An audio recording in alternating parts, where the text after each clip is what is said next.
Okay, Russ. Welcome. Welcome to the Social Justice Lecture Series sponsored by the Unitarian Universalist Congregation of Lake County. I am Russ Littlefield, and I'm currently serving as president of the Unitarian Universalist Congregation. For this series of talks, we have invited residents of Lake County and Central Florida to speak on social justice and environmental issues that make a difference in our lives. All of our speakers are free to express their opinions, but please know that the opinions expressed are not necessarily the views of the Unitarian Universalist Congregation of Lake County.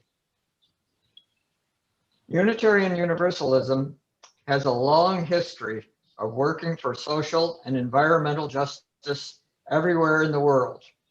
And our congregation is proud to be sponsoring this talk by Carol Clendinen about the ongoing mental health crisis in Lake County.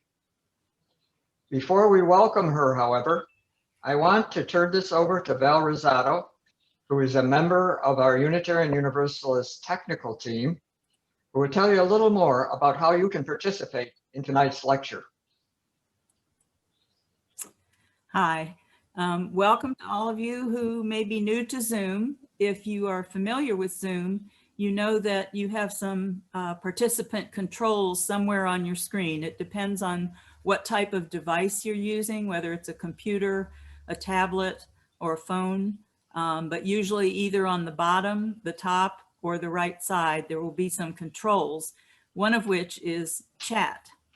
If you have any questions that you would like to ask our speaker tonight, either during or after the presentation, please type your question in the chat box. You just click on the word chat and a little box will appear. Type your question. When you finish typing, be sure to press enter. There's no submit button. Enter is the submit button. Or you may also raise your hand and wait to be recognized by a member of our tech team to ask your question. We hope you'll enjoy the lecture. Thanks for coming. Thanks, Val. It is a tradition with Unitarian Universalists to light a chalice before religious services and before important meetings. For Unitarian Universalists all over the world, it symbolizes our faith's commitment to social justice and to building a kinder and more compassionate world.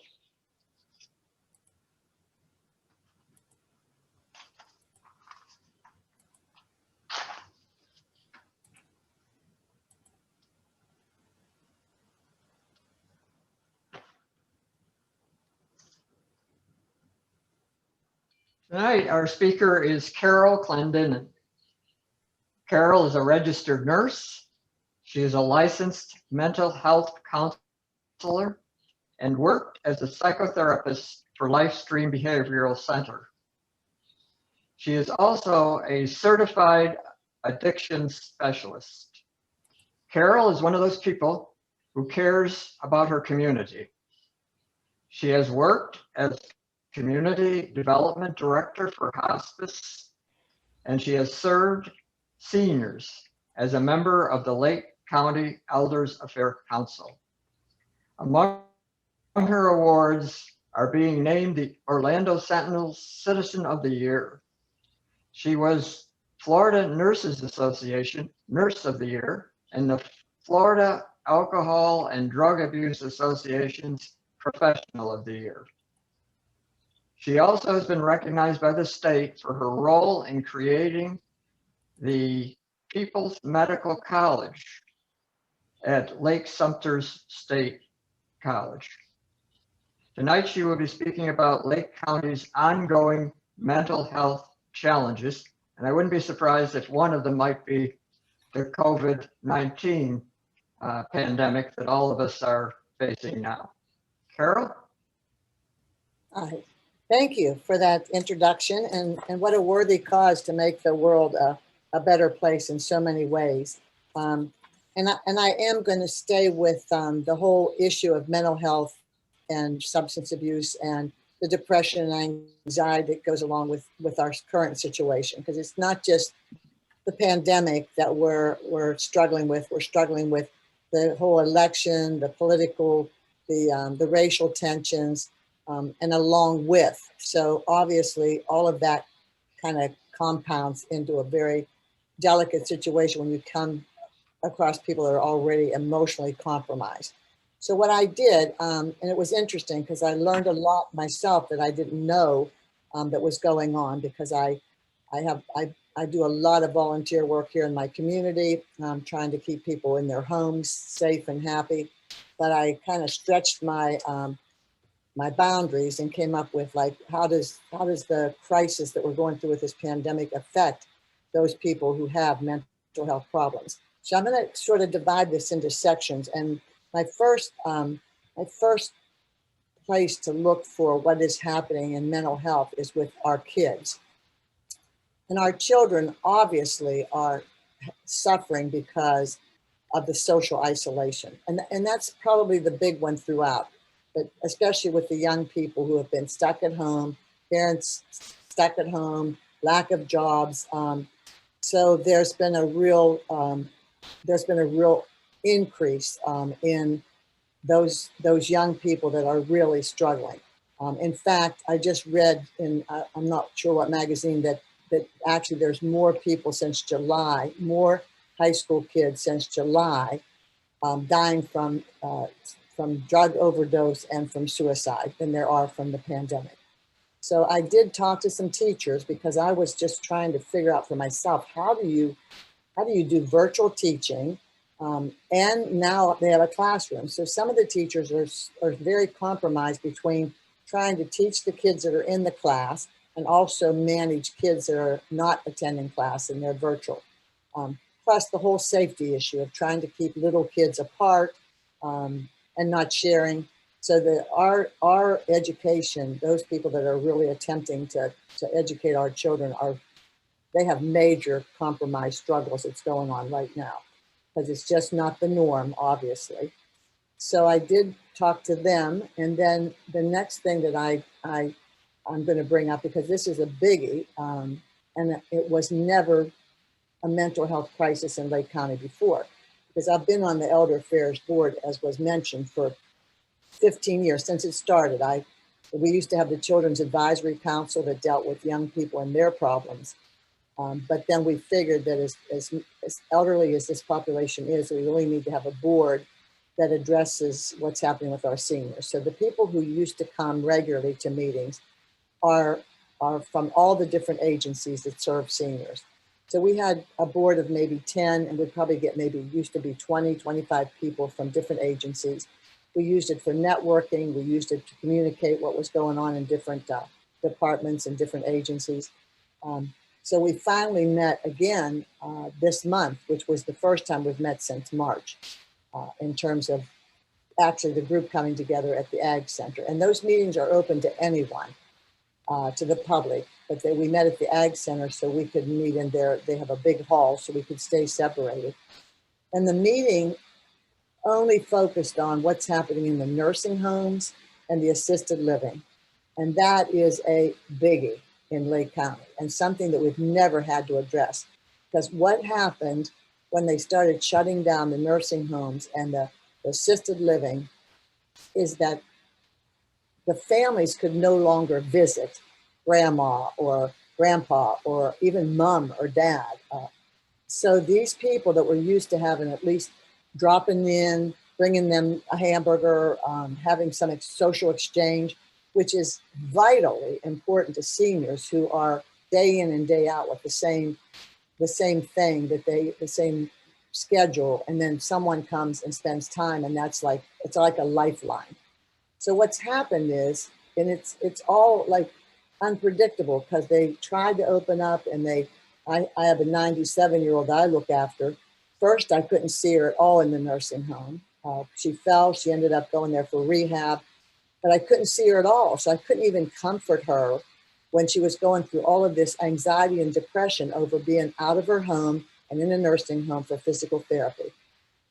Then, they put her in a window. Well, she's deaf, so you can't even really scream or yell. So she had that issue.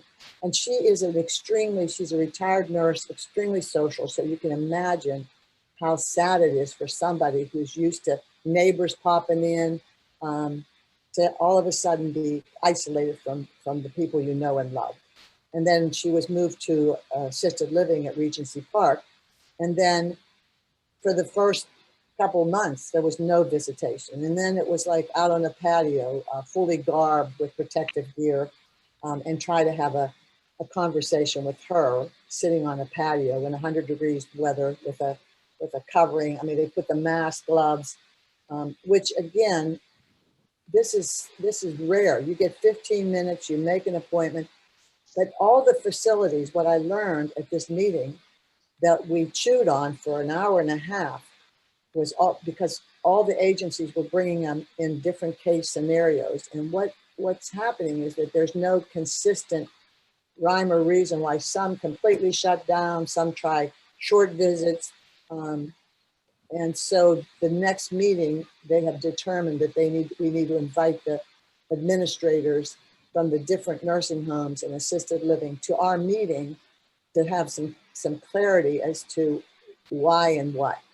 Certainly we want our seniors to be safe, those people that are in these settings, but at the same time, I mean, people are missing, they're missing, being on when somebody's dying and there's nobody at their bedside. I mean, I had a really best friend who went through a mastectomy in a hospital without her husband, waking up after surgery, no husband, no visitors, which is extremely emotionally traumatic to think that support system is lacking because of the pandemic, and how necessary it is for us to reach out and have somebody loving on us, nurturing us.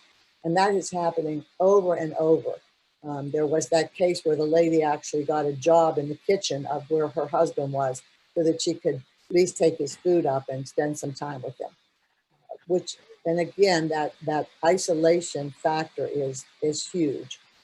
You can drop off something, they'll give it to your loved one, but in terms of just being there, being able to touch them, hold them, reassure them, that whole component is completely gone since the beginning of this pandemic.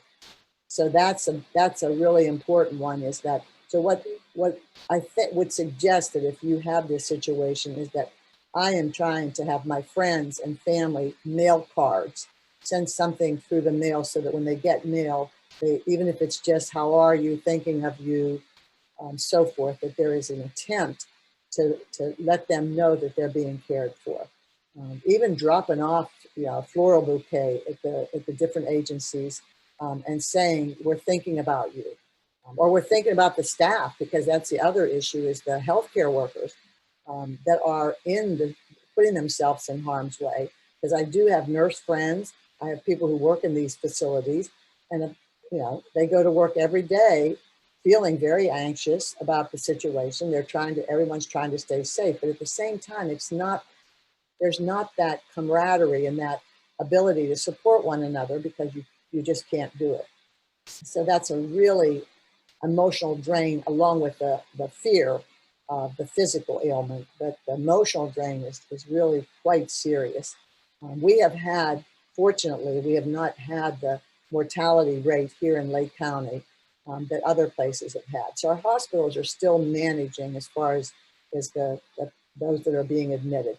But I do talk to them frequently about how hard it is emotionally to be or to be at the bedside when people are dying, or people come back from surgery and you're the nurse and you're trying to comfort this person who's missing these people in their life that are their lifeline.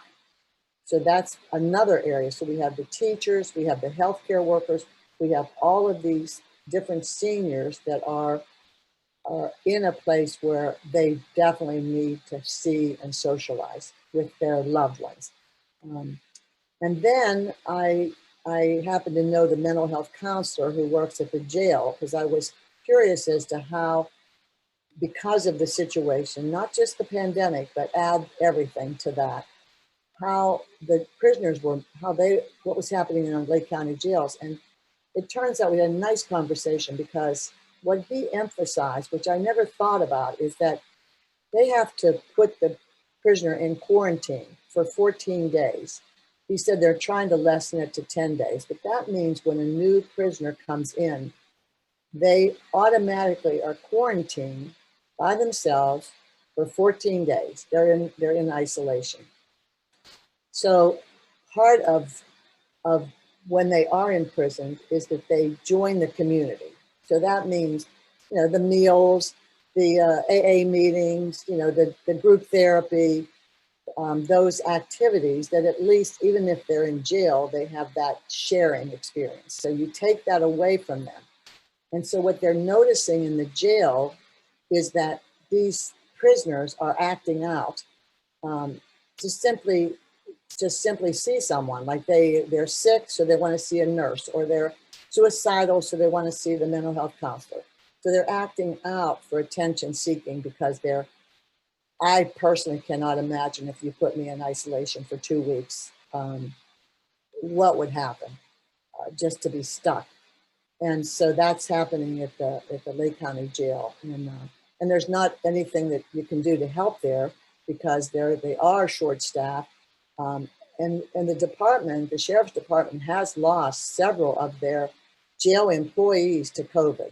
So that's very depressing for the rest of the staff to know that they're so vulnerable with the prisoners coming in and out, and then putting them in isolation to be sure that they're not going to spread a disease. So that was very eye-opening for me, because I did say, well, is there anything that we can do that might help the situation there? And of course, it's one of those things where there's really nothing to do except just pray that they're safe, and that the prisoners he did say they're trying to lessen that isolation to 10 days, so that would give them a little more time to not be alone. And then the biggie is, and I have been an employee on and off with LifeStream, which used to be Lake Sumter Mental Health, in the business for 40 years. I think God loved a good joke and said, let's just put her where she'll thrive. So I have been in that field for almost 40 years of my career. And so naturally you want to know, well, okay, what's happening with LifeStream? Because LifeStream is a community program that encompasses all the different areas of mental health. I mean, they got the GRITS, which is the senior program for people who've had mental health problems all their life. They end up in a center for those, they live there and they're taken care of. Then you have the psychiatric hospital, and then you have the children's programs, and you have outpatient therapy, you have alcohol and substance abuse. So they have the whole gamut of any kind of emotional, mental health, substance abuse issues. And overall, of course, there's, it's the black sheep. Mental illness and substance abuse have always been the black sheep of healthcare. We know that. It's last on the list to be funded. People don't really want to work in this field. To find qualified people, it's difficult, because it's draining, and it's difficult to work with people that you see again and again and again. So I did talk to one of their vice presidents, and I think this is really important for your audience, because we had a nice conversation, but they immediately, LifeStream immediately went into action because they knew that this was going to be a mental health substance abuse issue. So I've been given some phone numbers, and I don't know how we want to do that. I don't do slide presentations. I just talk. But they have an 800 number here, but they also have a local number, because they set up a helpline for you to call to ask questions about any of their services. So there's a local number and an 800 number, and that helpline is, of course, available 24/7. Those numbers are available. But on top of that, they have a 24-hour helpline for the pandemic. But they because of the anxiety and stress of the social distancing and uncertainty, professionals are available 24 hours a day in order to provide coping skills for those that are feeling the symptoms of stress, anxiety, sadness, and depression. So there is a 24-hour helpline. So for those of you who might be able to write down, I'll give you that one. That's the local number. It's a 352 number, and it's 408-6625. That's 352-408-6625. Now, the other thing that LifeStream has added is they actually have a van that's staffed with professionals.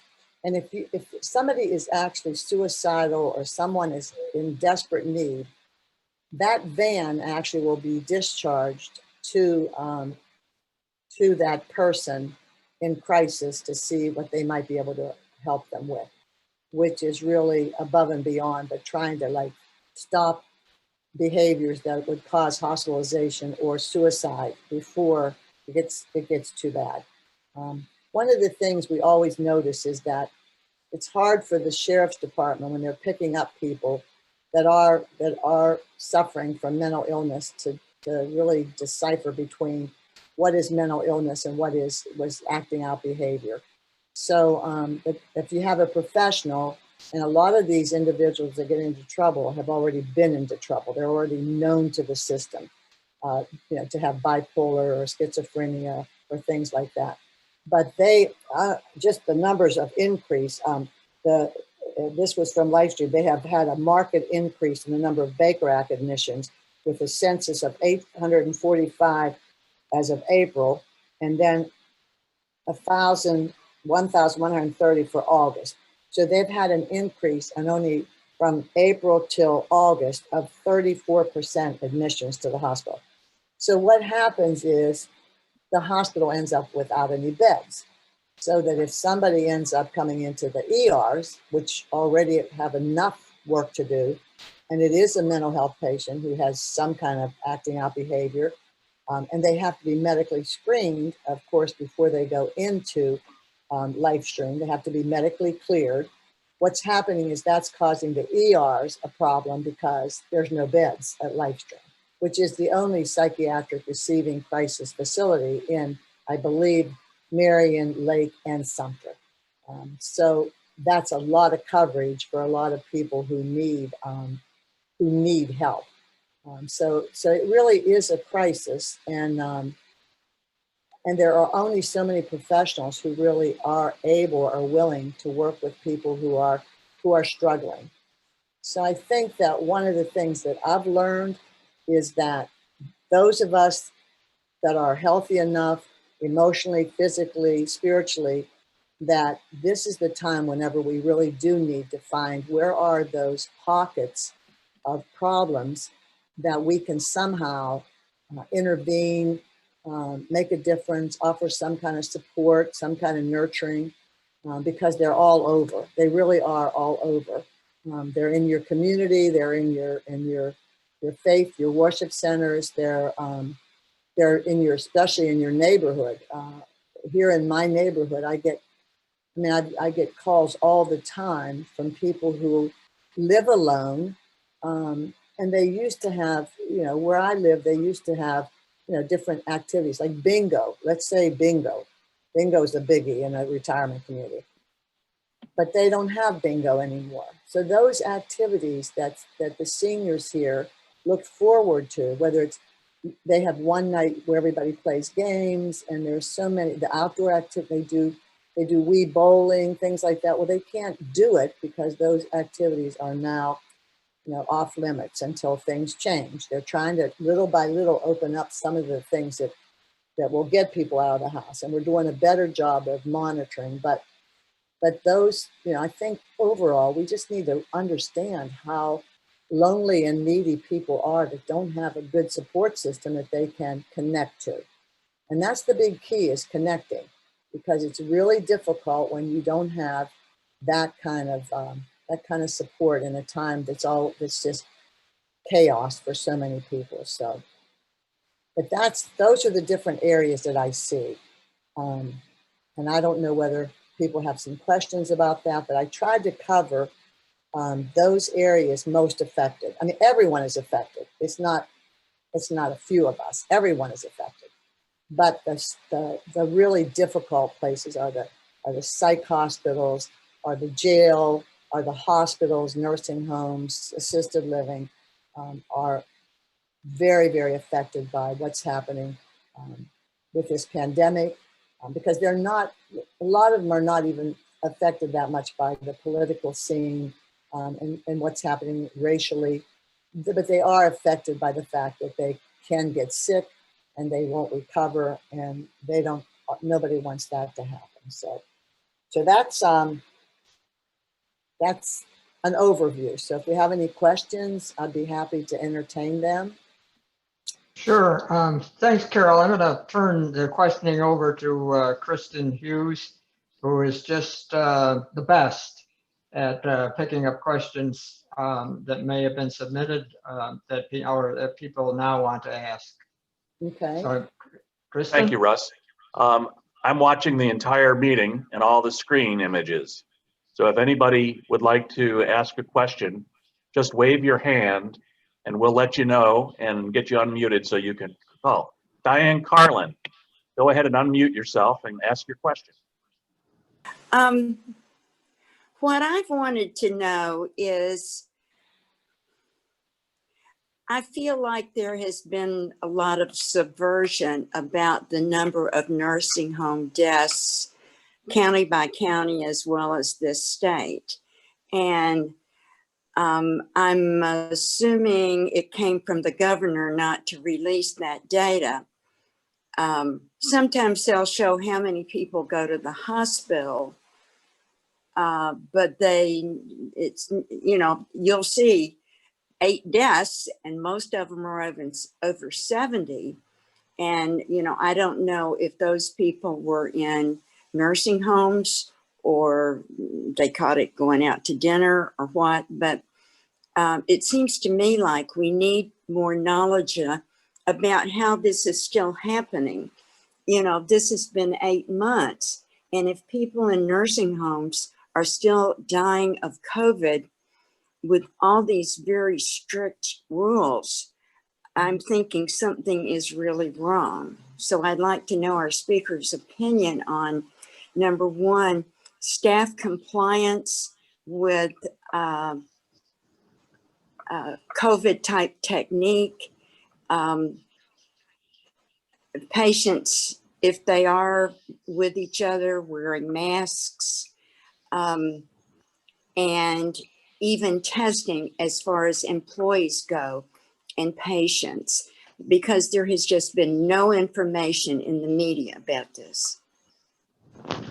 Well, one thing that I can answer is that the nursing homes and the assisted livings have someone coming in once a week and testing the residents and testing the staff. And I do get a call, with the results of this person that I looked after, her COVID test. If anyone shows a positive, if it's a staff or if it's a patient there, then those people are put into isolation until they come back with a negative test. And you can imagine how complicated that is to come into a nursing home and test all the residents and all the staff. And as soon as somebody tests positive, then they go back into lockdown until they can get that person negative that's a resident. And again, so that means that person who tests positive, if they don't have to go to the hospital to be treated, and they're not symptomatic, they don't have anything that they would need to go to the hospital, then that means that they're for 2 weeks, they don't get to go to the dining room. They have their meals delivered in styrofoam. People come in with a gown on. So they are doing as much as they can to be sure the facility stays safe. As far as numbers go, I think we've done a pretty good job of keeping people out of the hospital.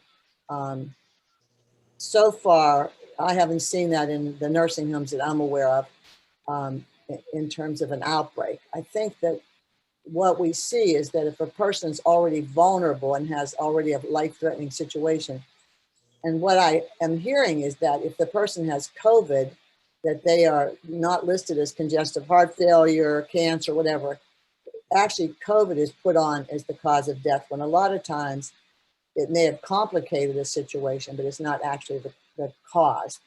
And it is the people. I mean, if you talk to people in it, no matter how many people I've talked to that have had it or been exposed to it or recovered from it, it is such a difficult way to discover who has what, because there are people that have no symptoms that test positive. There are people that have mild symptoms. There are people who live together. One gets it, one doesn't. So trying to figure out, how you stay safe in, when you're out is very difficult, because you can be without any symptoms and be a carrier.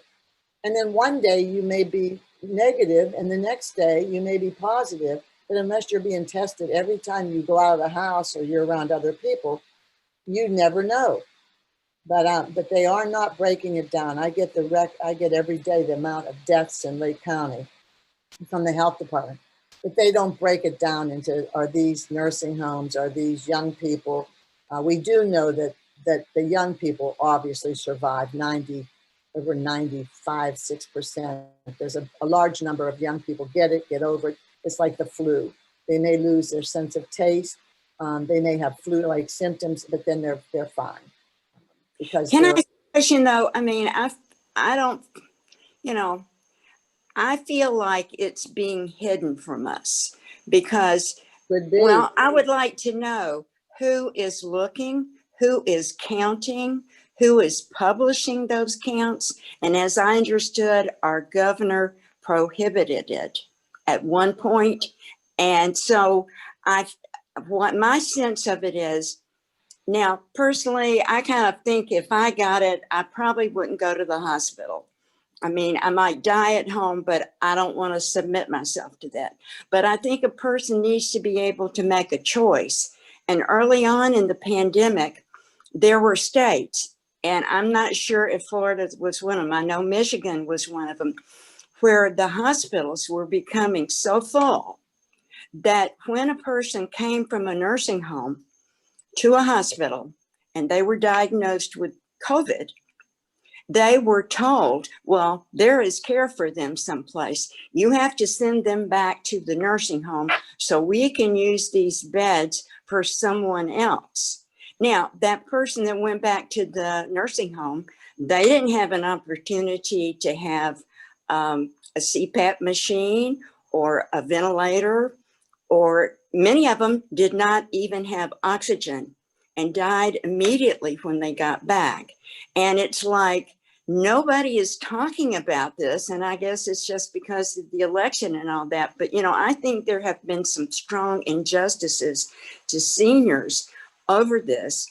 Discrimination, really, that because you came from a nursing home or because you had some kind of disease, you did not get the same treatment, probably even that I would get, or that someone in their 50s would get. So that's my point. And I wonder, where could you search out this? I mean, is there some place on the web you can go where they have nursing home statistics where the public could find it like they find other things in Florida? No, that's a political question, and I have no answer for that. I know that just coming from Lake County, that we are not seeing, I have not heard any incident where a person came in with COVID from a nursing home and was sent back there. I've not heard that from any of the other agencies. I think that would end up being common knowledge in the field, the healthcare field. I have not heard about that at all. And I have no idea how you would break your numbers down to find out, are they sending them back and they're denying them the care that they should get? I would have no idea. And I will tell you this, a friend of mine, her mother was in a nursing home, and it just seems like she couldn't die. She was 99, waiting to be 100, and she got COVID and she died. And my friend got the death certificate and it said various causes for the first thing. And the second was, it was left blank. So nowhere on her death certificate, did it say COVID?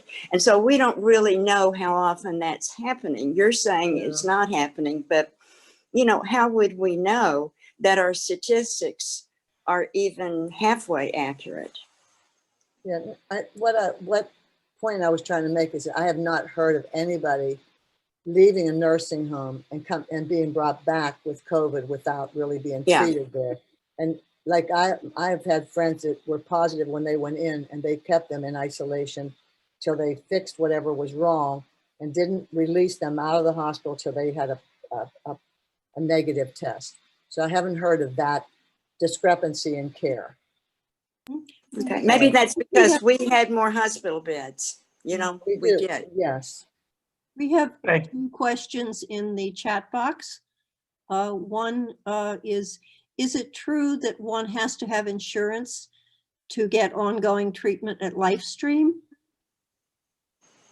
Well, you know, that's a good question. And that is not my area of expertise, but I do know from doing outpatient therapy that they do get funding, and they do try to look for ways to help people that don't have insurance. Like we have a lot of the money situation is really difficult. LifeStream has annual fundraisers, different ways of donating. In fact, I just got something from them, and you can actually designate your gift to go to one certain program. Like in fact, they handle foster care. I mean, they have a whole list of all those agencies that LifeStream is involved in. So, but as far as somebody in a crisis without insurance, no one has ever turned away. In fact, what they try to do is get the person on medicated. They have social workers that will work diligently. If the person goes to the hospital and needs outpatient therapy, they'll work diligently to try to get that person that coverage so that they have some coverage for medical care or mental health care. But it is like I said, they just don't have the money that they really need to do the programs. But I'll tell you how I see it working is that in Ocala, there's a group of professionals that banded together. They're licensed folks that banded together, and they're providing free mental health counseling for individuals that need it and can't afford it. And it's a wonderful idea as far as a mission. And I'm the same way. I'm still licensed, but I can still afford, for different people that I know, people in the community, because I've been here for 45 years, I can still do that without carrying any liability insurance because I'm not charging. But I'm trying to make sure that somebody who needs a fire put out, I'm not into long-term counseling, but can I really intervene and make a difference on short-term? And I think that there are a lot of professionals that are not retired. They're still staying pretty active. But in terms of if they need to be hospitalized, if they're into substance abuse, that's another area that's really gone up. Sheriff's Department is seeing a lot more domestic violence. And in terms of substance abuse in adults, I mean, they fall off the wagon, they come out of recovery because, again, that's, they're depressed. And so what do? You drink, and then you're more depressed, and then you end up detoxing. So it's a tough field. But I think that, I think a lot of the facilities and a lot of some of the churches are hiring people for their own families, their own faith families, and saying, look, can you help these people? Because their insurance doesn't cover mental health counseling. And that's another big gap in healthcare is that, most insurances, it's a pittance, to pay for, outpatient therapy. They have to pay professionals, they have to make some money, and it really barely covers itself. And I'm sure that even in outpatient therapy that they're trying to get people some kind of help through the system to pay for what services they give them. But I've never known, like hospital-wise, the only reason they turn you away at the hospital is because they don't have any beds. They're a licensed hospital. They can't just put you in the aisle in a psychiatric hospital. Mm-hmm. Another question from Jane Hepting. what mental health challenges does Lake County face besides the virus? And I think you've answered this one. Yes. For the virus, were there enough mental health services? And it seems to be you've said pretty clearly, no. Well, no, the thing is, it's not just the pandemic. It was the bitterness of this whole political scene. Even for the healthy people that, they were just people became enemies over an election. I mean, you couldn't even get together, and heaven forbid you would bring up a subject that had anything to do with your feelings, because the feelings were so intense that it caused so many relationships to just become a battlefield simply because you like this candidate, and it wasn't just simply you don't like the candidate. It's like we hate this guy, and this guy is like retarded. I mean, it just became so, and I think that part of it is because the pandemic has already compromised us. Then we add the rioters and that situation, and we got, then we're like trying to go back to where we work diligently to be inclusive. But if you put all that in a ball, it's not going to go round and round. It's going to flop. And I think it's just a combination with certainly the pandemic being the biggie, but it just, you throw everything else in there and you just have a real mental health situation going on everywhere, not just here. We're actually lucky here because we don't live in a city. So we need to, count that as a gift every day, because we're not in a city where they're boarding up. We have friends and family where they're boarding up the stores and, trying to keep people from, looting, which is, to me, thank heavens, we're in a small community where people still can help each other and feel good about it. So.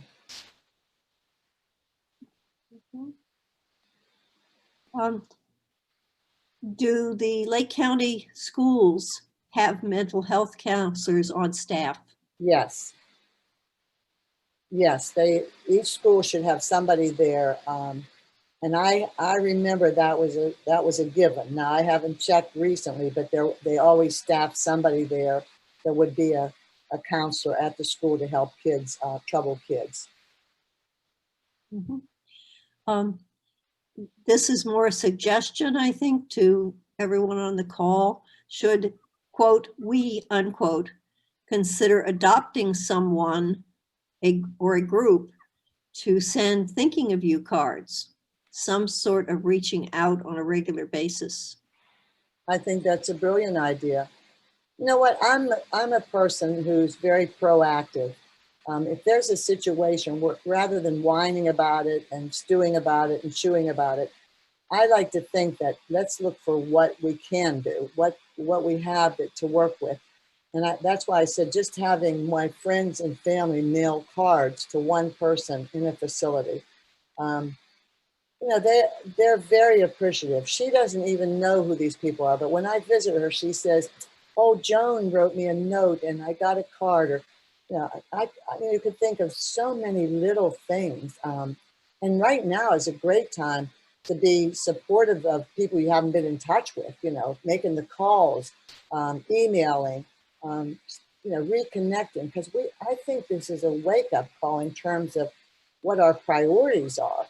If we haven't learned anything from a mental health perspective, it is so important that we realize that our priorities are, if you had to live alone, and mind you, we have so much more than I've been on so many mission trips, and truthfully, we find ways to concentrate on what's wrong, and we develop a negative attitude. I'm the person who says, wait a minute, let's try to look at what's left to be done.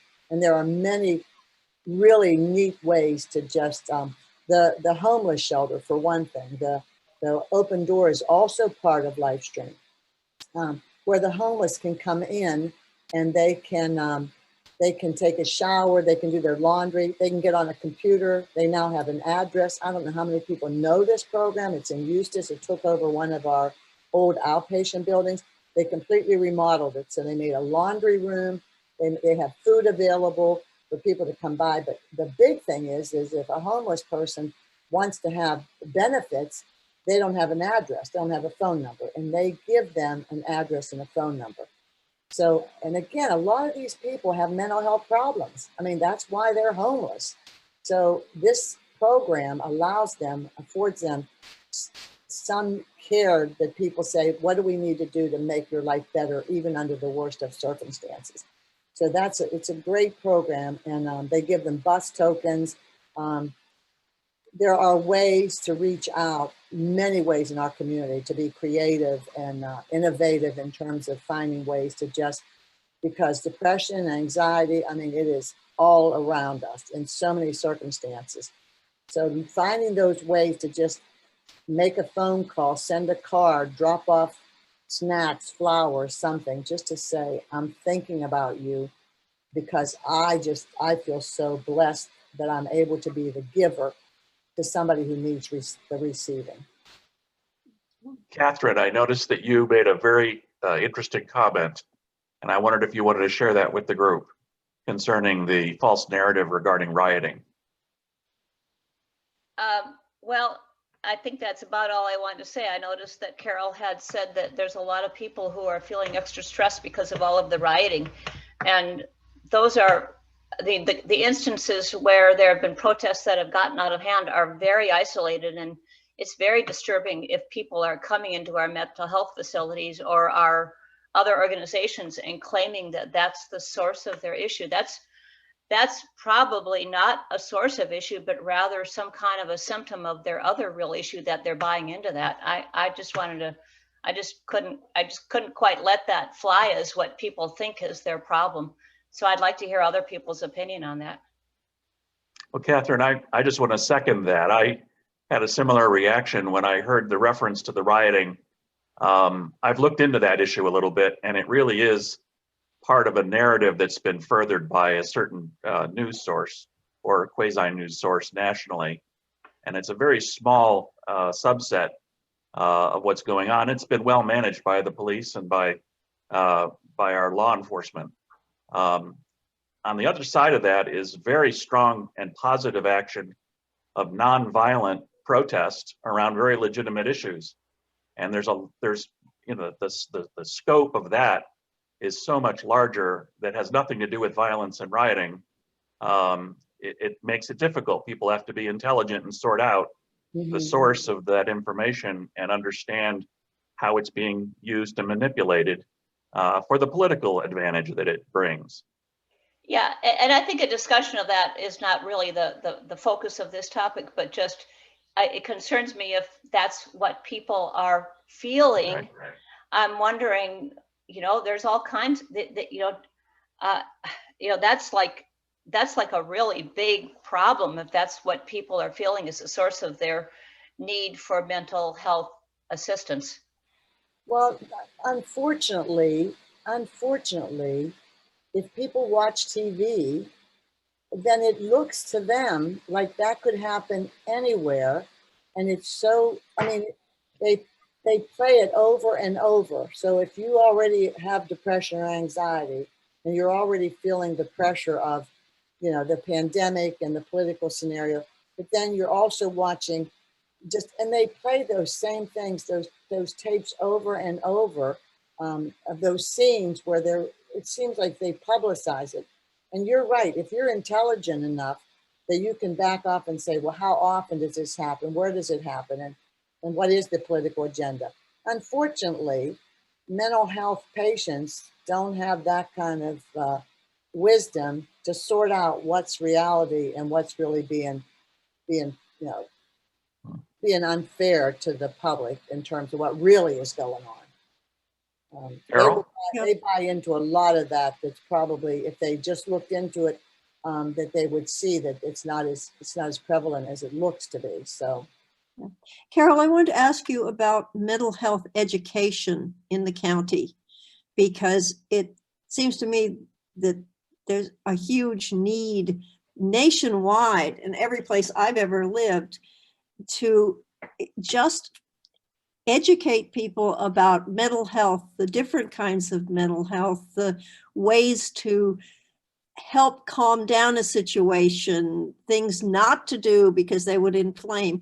What is there much in the county that's going on in that arena of education? Well, that's a good question, and I'll tell you what has happened in the last few years under Peyton Grinnell, our sheriff.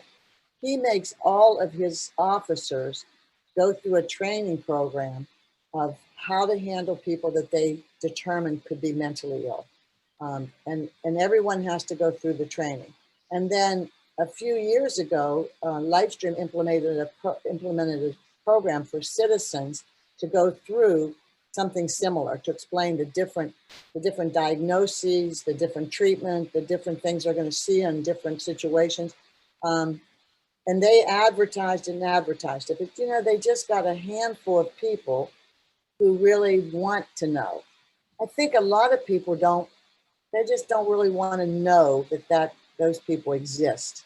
But I used to tell when I'd get the student nurses at the hospital, I said, well, I'd never work with the mentally ill and the substance abusers. And I said, well, you know, they're all around you. If you work in a hospital, you think somebody without a mental health problem isn't going to end up in a hospital bed, or a neighbor, or, you know, they're not all blatantly out there expressing their mental illness, but you will run into them in your families, in your communities.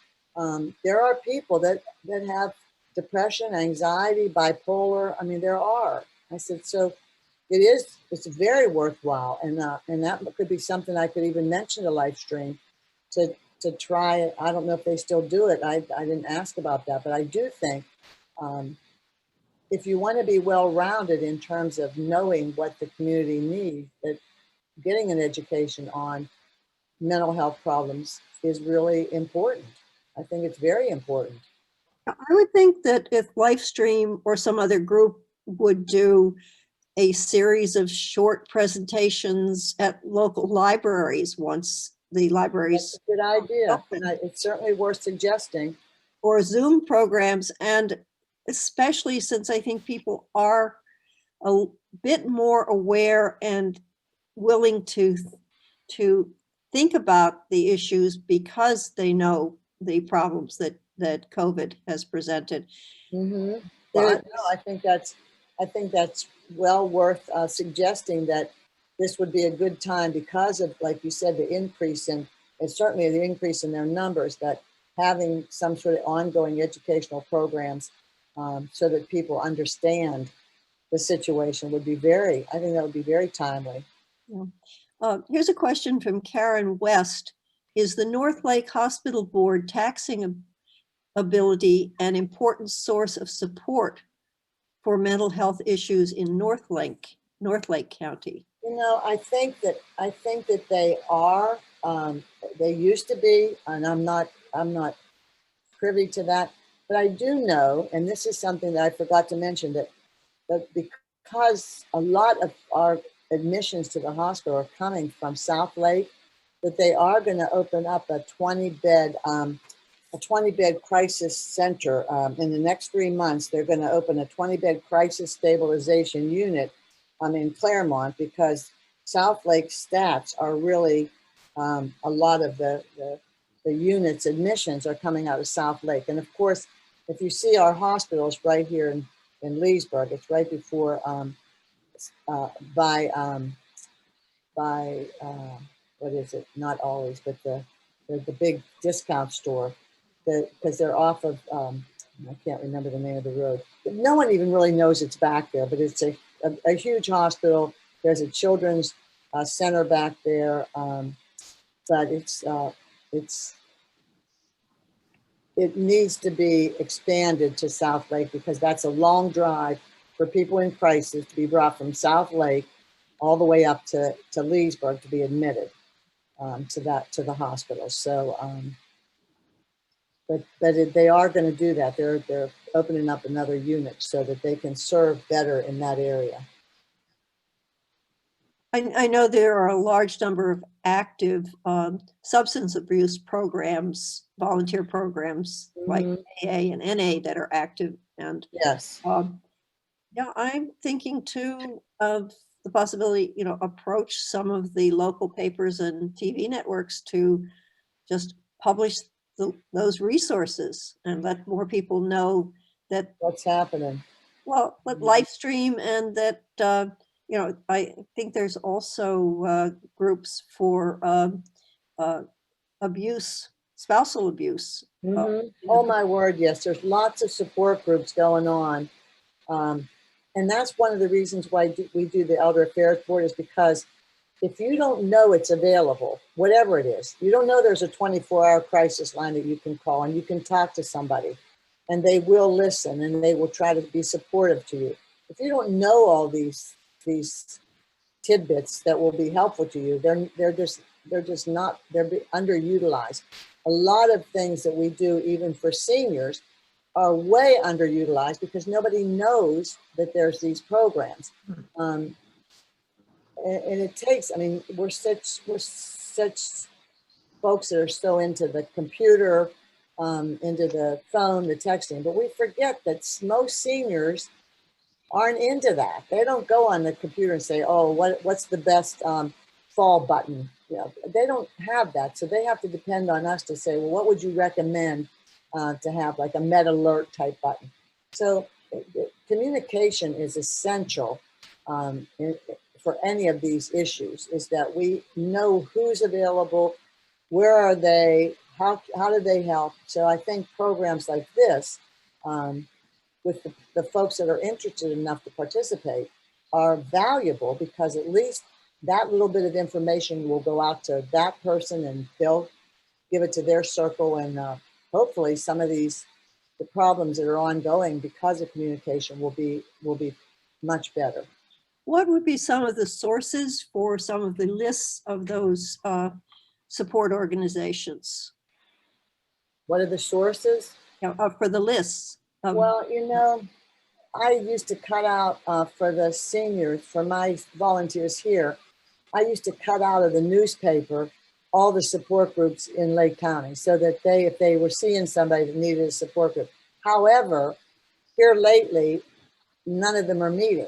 So if they put it in the paper, the little ones they do, they put, we're not meeting for next month, not meeting. So, and in terms of, most of those are like Parkinson's, cancer support groups, things like that. They don't list AA meetings. They don't list NA meetings. And I'm not a newspaper reader.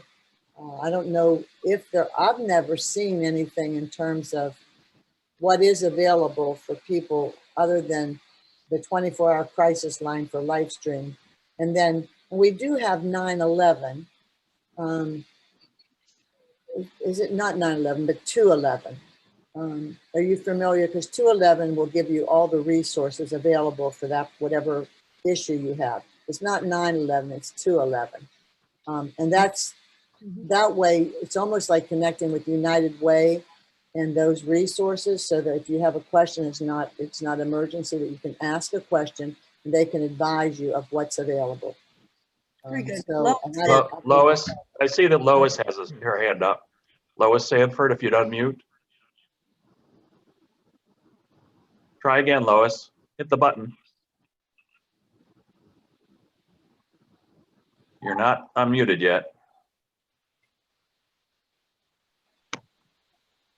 I lost you.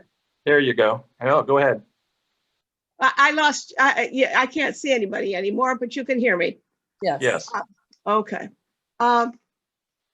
We had, as a care committee member, part of our responsibility was to coordinate local resources.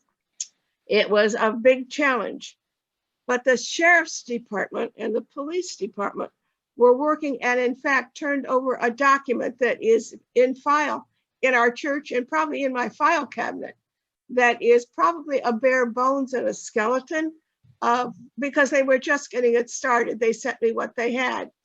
So there was definitely a community effort to interface all of the resources that were there. It's something that needs to be continued.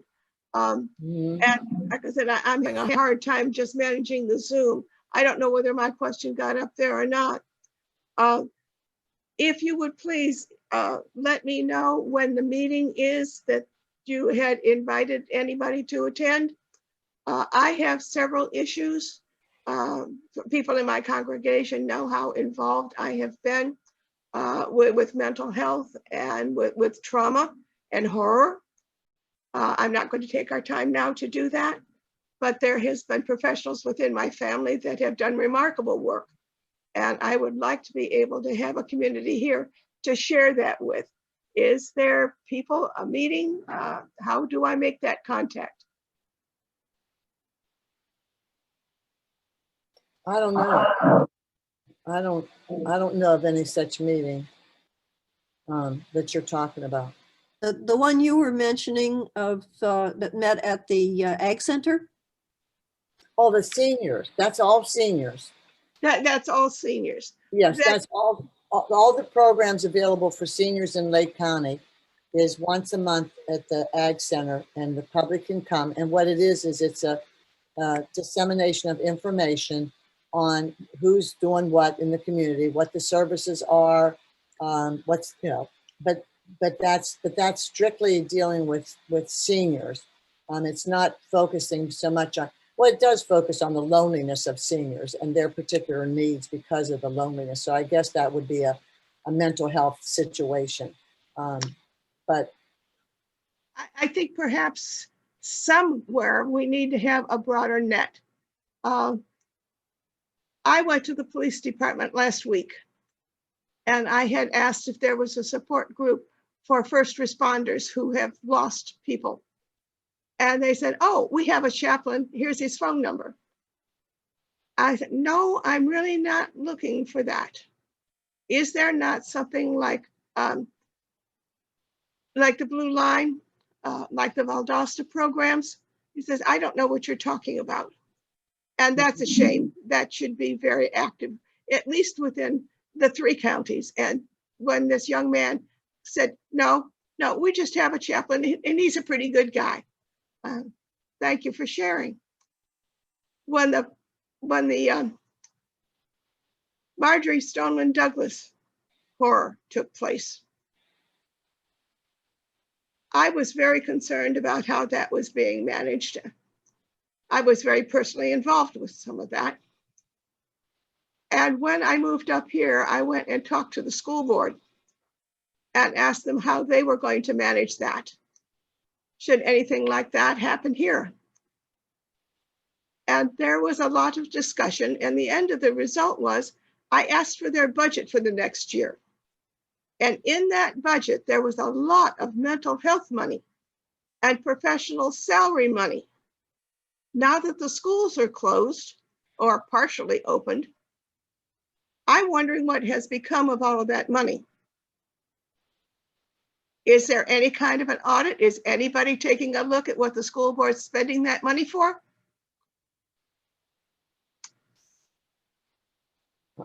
I have no knowledge of that at all.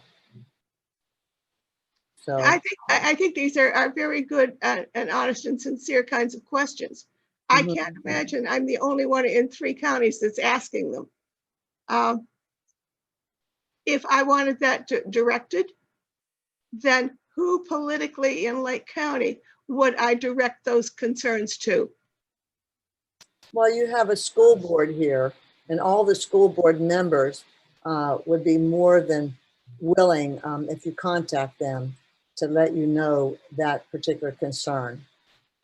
Just like the county commissioners also, I work closely with county commissioners on certain agendas, and they're pretty responsible in terms of getting back to you and answering a question you have. So I guess my first recommendation would be to find out who is your the school board member in your district, and then contact them and say, I'm concerned, I have this budget, because all of them would be familiar with whatever the budget is. They would be able to answer that question. And if they couldn't, they would find out who could for you.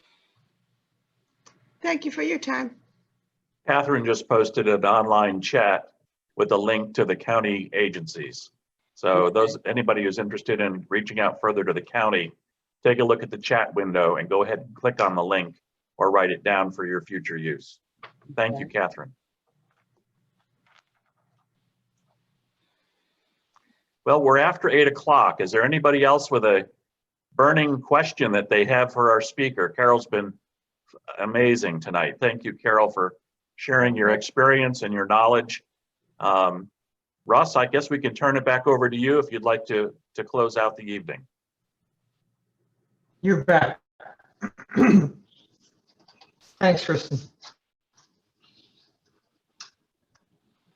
And thank you, Carol, again, as Kristen said, for your willingness to answer every question and for giving us something to work on and think about.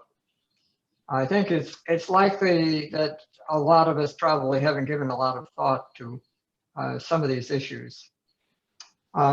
So I would also like to extend our congregation's gratitude to Jane Hepting, who, as you all know, does tireless work in recruiting our speakers and making this whole series possible. I also want to thank our whole tech team, Kristen Hughes, Val Rosado, and the others who worked so hard to make all of this work and come together. Please join us 2 weeks from tonight on November 22nd, when our speaker will be Cassandra Brown, president of the Central Florida chapter of the ACLU. Cassandra's topic will be what makes our criminal justice system so unjust. Until then, thank you for coming, and let's keep the light of social justice and healthy environment burning in our community. For now, I extinguish our chalice and say good night. Stay informed, stay well, and always side with love. Good night. Good night.